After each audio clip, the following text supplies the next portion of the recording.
History fighter کے تمام دیکھنے والوں اور سننے والوں کو ملک عثمان کی طرف سے السلام علیکم۔ ناظرین، آج سے کچھ دن پہلے ہم نے آپ کو واقعہ کربلا بتایا تھا۔ آج ہم آپ کو بتائیں گے کہ واقعہ کربلا کے بعد امام حسین علیہ السلام کی شہادت کے بعد مدینہ منورہ میں کیا ہوا اور جو مسلمان بچ گئے تھے ان کے ساتھ کیا کیا گیا۔ تو یہ جاننے کے لیے ویڈیو کو آخر تک ضرور دیکھیے۔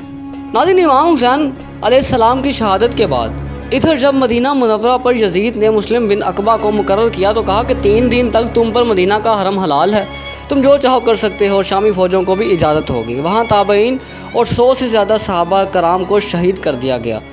ناظرین، حضرت ابو خدری گھر سے نکلے جو کافی بوڑھے ہو چکے تھے، تو اس لشکر کے آدمیوں نے حضرت ابو سعد خدری کو پکڑ لیا اور کہا جو کچھ ہے تمہارے پاس نکالو اور ہمیں دو۔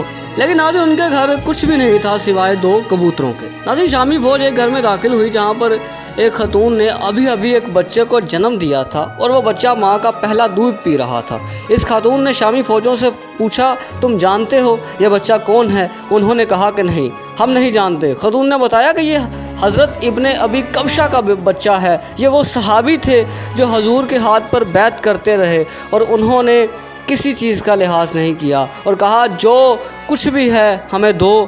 اور ماں بچے سے مخاطب ہو کر کہتی ہے میرے پاس جو قیمتی چیز بھی ہوتی میں تیری جان بچانے کے لیے قربان کر دیتی، مگر اس وقت میرے پاس کچھ بھی نہیں۔ اتنے میں ایک شخص آگے بڑھا اور بچے کو ایک ٹانگ سے پکڑ کر دیوار کے ساتھ پٹک کر مار دیا، جسے بچے کا بھیجا نکل آیا۔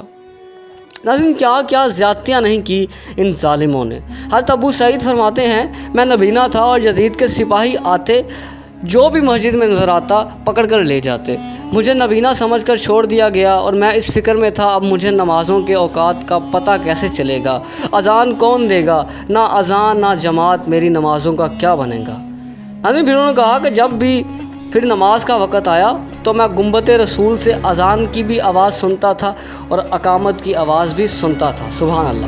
ناظرین، 3 دن تک مسجد نبوی کے اندر گھوڑے بندھے رہے اور مدینہ منورہ کی حرمت پامال کی جاتی رہی اور گھروں کے اندر داخل ہو کر یہ بدکماش بدکاریاں کرتے رہے۔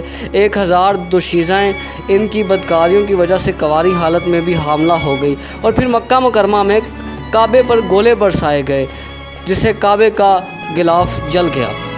ناظرین، یزیدیوں نے ادھر اہل مکہ کو ستایا، ادھر اہل مدینہ کو ستایا۔ ابن شمر خیموں میں داخل ہوا اور اسلام کی شہزادیوں کی چادریں چھیننے کی کوشش کی۔ حضرت زینب نے مخاطب ہو کر کہا ہمارے چہروں کے رکھوالے چلے گئے ہیں اور اے ظالم، تو خیال نہیں کرتا کہ ہم رسول اکرم صلی اللہ علیہ وآلہ وسلم کی بیٹیاں ہیں۔ حضرت شہر بانو، حضرت زین العابدین، حضرت زینب، ان تینوں کو ایک اونٹ پر باندھ دیا گیا اور باقی اونٹوں پر باقی سادات اور حضور کی شہزادوں کو اور ان کو باندھ کر کوفہ کی جانب روانہ کیا گیا۔ اگلے اونٹوں پر شہیدوں کے سر بندھے تھے اور پیچھے یہ کوفی چل رہے تھے۔ اور پھر حضرت زینب کا حوصلہ ٹوٹا اور آنکھوں سے آنسو بہنے لگے اور آپ امام حسین علیہ السلام کی روندی ہوئی لاش کٹا ہوا سر کے پاس مدینہ منورہ کی طرف منہ کر کھڑی ہو گئی اور کہنے لگی اے ہمارے نانا، یہ آپ کا حسین پڑا ہے۔ بدن سے کپڑے اتر گئے، ہواؤں نے مٹی کی چادر چڑھا دی۔